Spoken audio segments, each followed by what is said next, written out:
paper I'm going to present, COVID-19 and Employment Losses Among Workers with Disabilities, an Intersectional Approach. Actually, I told Sophie already, I'm going to cheat. I'm going to add a second paper on the end of this, which I think will be interesting to people. It's very related to the pandemic. It's on telework and disability. Just do a quick overview of that, which I think will be of interest to people. So my plan is to talk for, I don't know, 20 minutes. It's really not going to be that long, 20 to 25 minutes, I think, and then open it up for questions, discussion. Be really interested to hear you all give your thoughts on the paper and the future directions for it that we should go in. Well, I think, as we all know, obviously, there's been social and economic losses due to COVID, and those have been disproportionately borne by women, minorities, and low-income groups, been particularly hard hit by the pandemic. With regard to disability, before the pandemic, there was a large disability employment gap. That gap, you'll see in a figure I present in a bit, the gap actually was widening through 2015, but then it started to close significantly. People with disabilities had significantly stronger employment gains in the 2015 to 2019 period, but the pandemic appears to have erased this progress, as we're going to show here. What we do is we use CPS data, that's current population survey. I'm sure many of you are familiar with that. That's the monthly employment survey of about 50,000 households every month that the Bureau of Labor Statistics conducts to determine, most importantly, the unemployment rate. But there's a lot of other data in there about employment status and income. So we use the CPS data to document the employment trends for disabled and non-disabled individuals during the pandemic compared to prior years.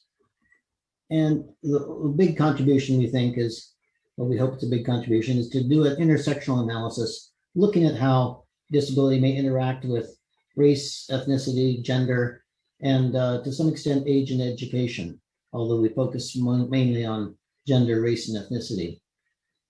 We also perform a decomposition analysis to test how explained portion of disability employment gap has changed during the pandemic. And I'll briefly explain that. If you have tough questions about decomposition analysis, you can ask Sophie, because she's an expert on that.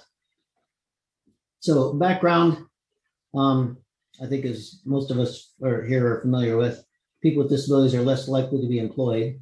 That's due to several things. On the supply side, education and skill gaps. People with disabilities have lower levels of education. On the employer demand side, employer attitudes and organizational culture. We've done some research. Mason's here. Mason helped direct a study on a field experiment looking at the how employers responded to applications from people with disabilities. Identical resumes, some cover letters mentioned disability, others didn't. We found lower response rates to people with disabilities, even for positions where the disability shouldn't matter. We looked at people with spinal cord injuries and Asperger's applying for accountant positions, and there should be no effect on productivity. Nonetheless, it was clear that people with disabilities were less likely to get employer interest. So there's important factors on the demand side, and we're pursuing those in other research as well. Disability income is also a big factor on the supply side, no doubt about that. And changes in the disability income system will no doubt have are always being proposed, and that's no doubt an important area, but we're not going to talk about that here.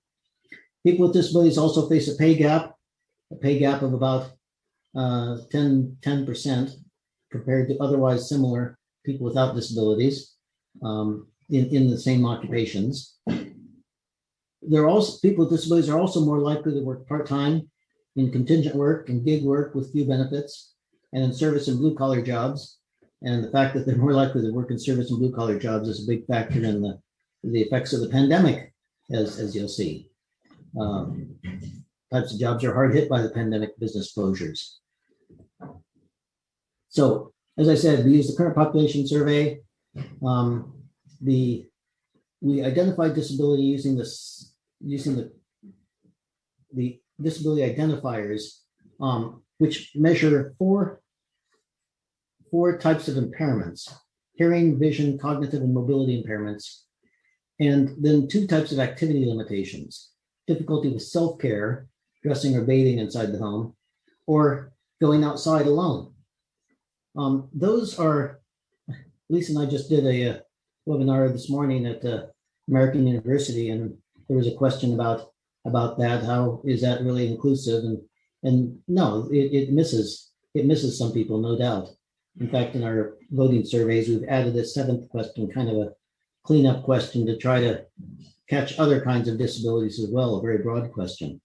But here we have the 6 measures which capture at a minimum a very large portion of the disability population. First, I'm going to present a few figures, descriptive analysis here, with annual trends in employment rates and number of jobs, and then monthly patterns during 2020. What happened during 2020? Then we do some logit regressions to predict the percent change in likelihood of disability employment for working age people.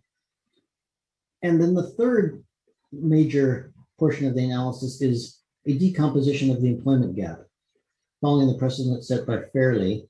It's similar, some of you may be familiar, particularly if you have an economics background, with the Ohaka-Blinder wage gap decomposition. It's a way of just saying, okay, it's originally applied to women, to the gender pay gap. Women are paid less. How much of that is due to the factors that we can identify, like education, age, stuff like that, and then how much of it is left unexplained, and presumably attributable, or when it's unexplained, a lot of that may be attributed to discrimination. We use coefficients from pooled regressions. The residual employment gap is the difference between actual employment rates and predicted employment rates, and we include a number of controls here in that analysis. Sample means, I'll just hit this quickly. Means for non-disabled and disabled subsamples are comparable, except for employment status, education, and marital status. Individuals with disabilities are less likely to be employed. They have a bachelor's or graduate degree. They're also more likely to be separated, divorced, or widowed. And they're overrepresented in blue-collar and service occupations, underrepresented in white-collar ones. The biggest difference being in managerial jobs. This is where people with disabilities are especially underrepresented. Here's some of the numbers. I'm not going to go through all these numbers, but you can see at the very top row, we find that for our sample, 0.723 means 72.3% of people without disabilities were employed, only 29.6% of people with disabilities. And this, I should say, is for working age.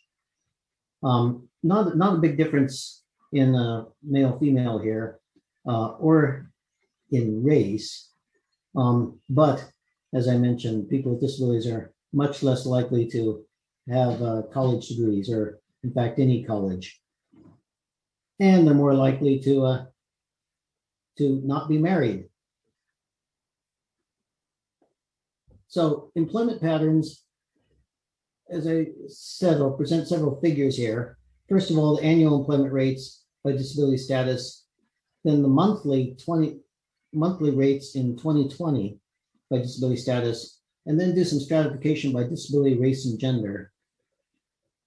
We also have additional data in the paper on workers with disabilities being more prevalent in occupations and industries with larger employment declines. The first figure here, this is doing the annual figures. What we did was we took the employment rate in 2008 and indexed it to 2008. You can see that bottom line is the line for people with disabilities, working age people with disabilities. And that took a bigger plunge with the 2008 to 2010 recession, but it continued plunging after that after that 2008, 2010 recession until 2014. And as I said, it started going up rather impressively after that point, between 2015 and 2019, but then plunged in 2020 with the pandemic. You know, as I look at that graph, it occurs to me that looks kind of like a bird, doesn't it? At the right, it looks like a beak of a bird. We could add a little artistic embellishment to that. So that's the overall trend by year. If we look just within 2020, this indexes the number of jobs held by people with and without disabilities to their January number. And we see, obviously, in April, this huge plunge. The plunge was greater for people with disabilities in April. They've come back up to, since that time. In December, they were just slightly lower than people without disabilities relative to January. Of course, this is without controlling for anything else.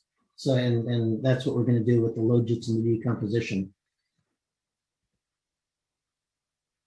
This one looks like a bunch of spaghetti. We excuse me. This is breaking it out by those 6 measures: visual impairments, hearing impairments, cognitive mobility, self-care, and going outside. And the basic story here is the lines are very similar across types of disability. They all end up pretty much in the same place. What is it? I think the black line, the cognitive, ends up actually with the best result at the end relative to January. This, again, is indexed to January. But the basic message there is this wasn't just 1 or 2 types of disability, it was all types of disability that had the same patterns we're going to be looking at. We break this out by disability and gender. That bottom line, the line with the biggest drop there, the gray line, these don't have enough distinction in color, I'm afraid. The biggest drop there is women with disabilities. And you can see that they've come back up to the point where in December, they appear to be close to the other groups, but still below. So there's disability and gender. There's also disability and race. Here, it gets a little wilder. The black line is for Blacks with disabilities. That jumps around a lot, and that's in part because the sample size is not especially high for Blacks with disabilities. You can see that actually in September, October, November, the Blacks with disabilities, that indexed rate was higher than for the other groups, but then plunged back down in December. Again, this is without controlling for anything else, education and so forth that are important. So, what happens when we control for those things? We find the disability gaps are significantly different from 0.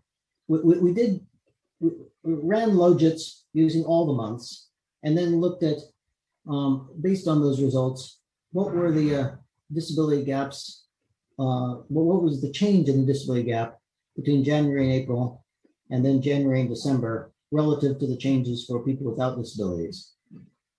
And we did 3-way interactions of race, gender, and disability. I should say race and ethnicity, gender and disability, finding that white and Black women with disabilities bore a relatively heavy burden of employment losses. And that's evident here. Again, a lot of numbers. I put into red the numbers I think are most interesting. What you can see is that in the top 2 rows, we have the base change for people without disabilities. The employment drop in April was 0.089 or 8.9%. 8.9% drop in employment. And then in the going over to the right, if you include the recovery, it ends up being 2.2%, meaning that in December, the predicted employment rate among people without disabilities was 2.2% lower than it was in January. So that's relative to January. The marginal effect of disability in red there, it was and this is overall for all people with disabilities, 2.3% greater drop in April and 1.6% lower rate in December relative to January.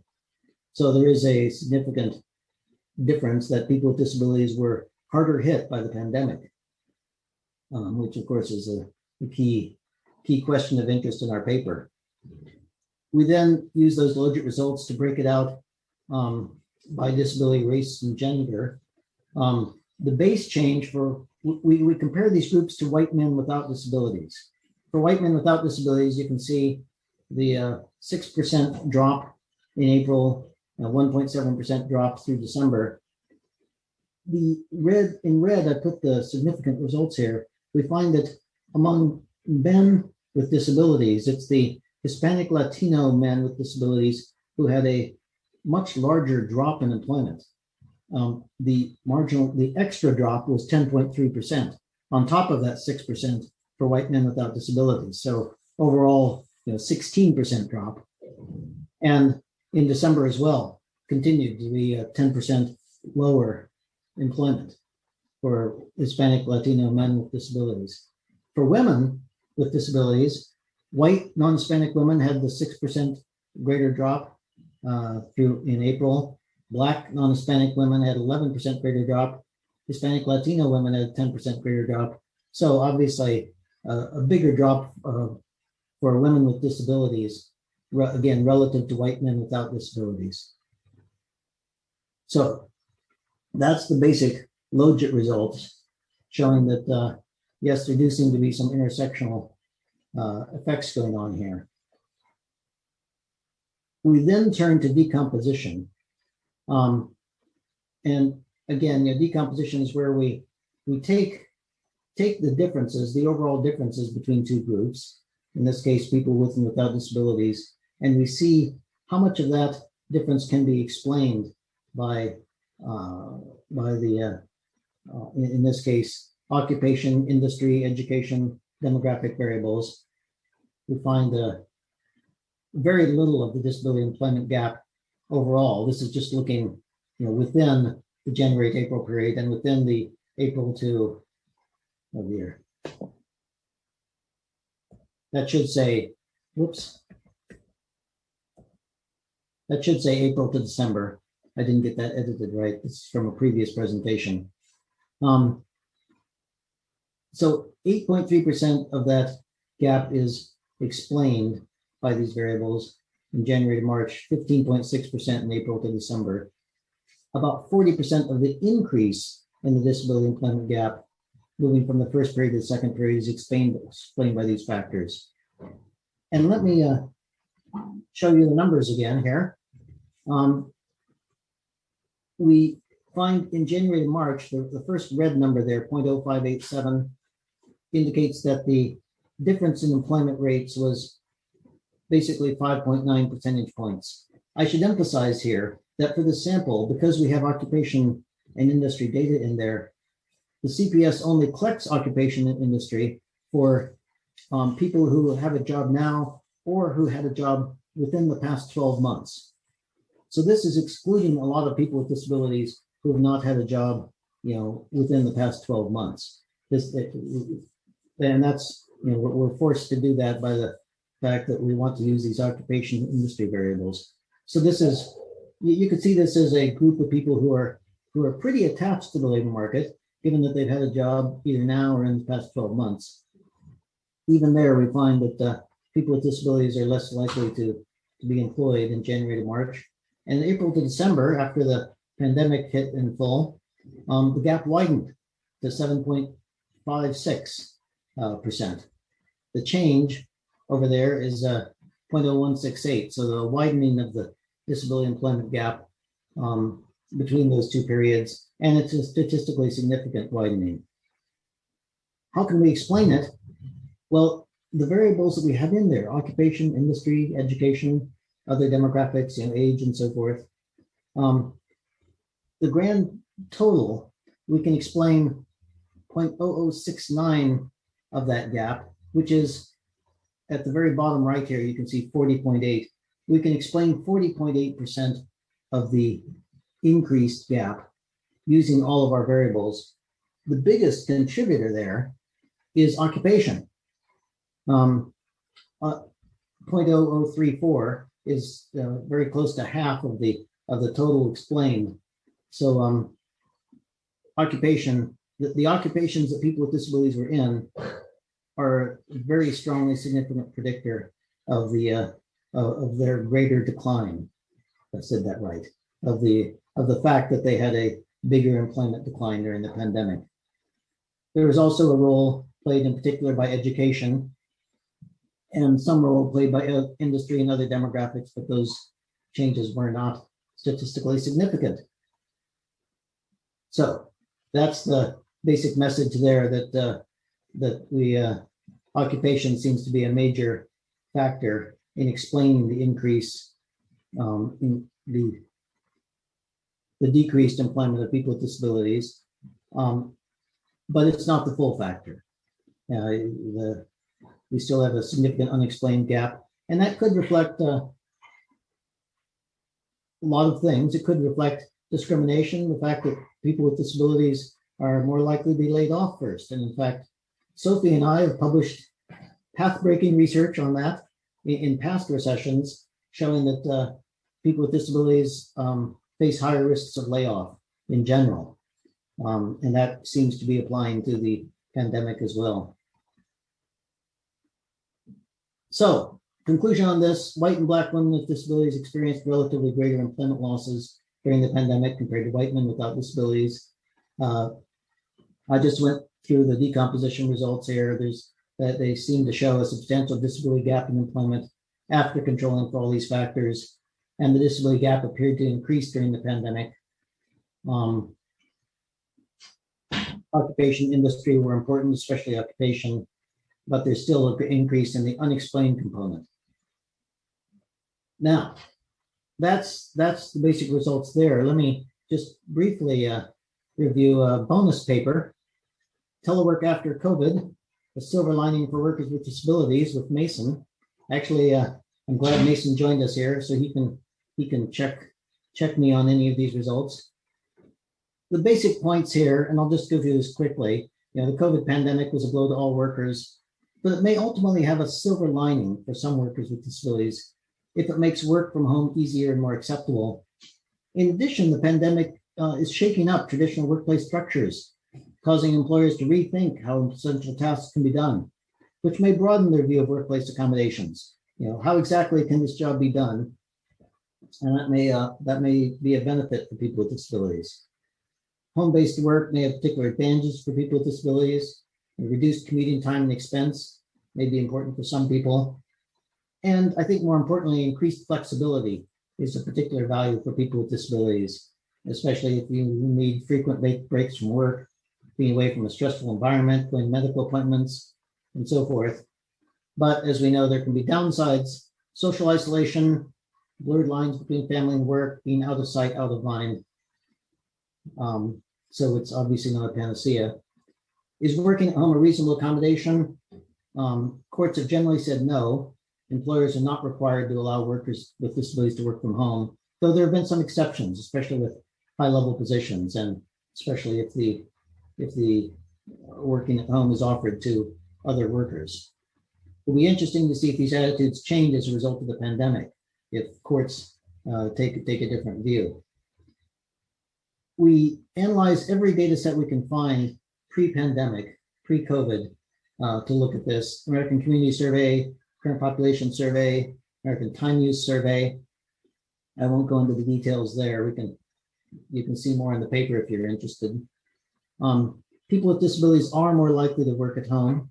These two bars at the left show that people without disabilities in the 2009-2018 period, 4.9% worked primarily at home, compared to 5.9% of people with disabilities.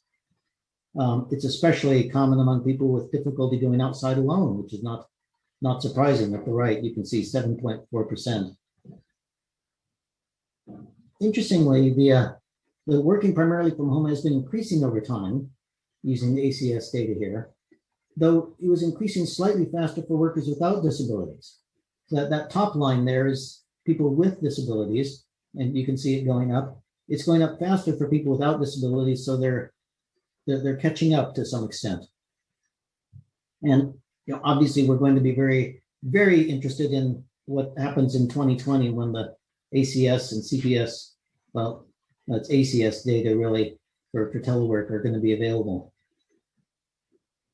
People with disabilities are more likely to work primarily from home and across almost all demographic groups.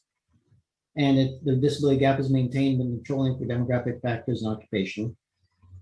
We look at CPS supplements. We show people with disabilities are more likely to work primarily from home. But there is a split between two of the data sources and whether there's a disability gap in doing any work at home as opposed to working primarily from home. CPS says yes, there is. ATUS says no. Why are people with disabilities more likely to work at home? From the CPS supplement, home-based workers with disabilities are less likely to say they do it for reasons of less commuting, coordinate work and family needs, or more control over life. They're more likely to simply say it's due to illness, disability, and health, which is very frustrating to me that they have that catch-all category.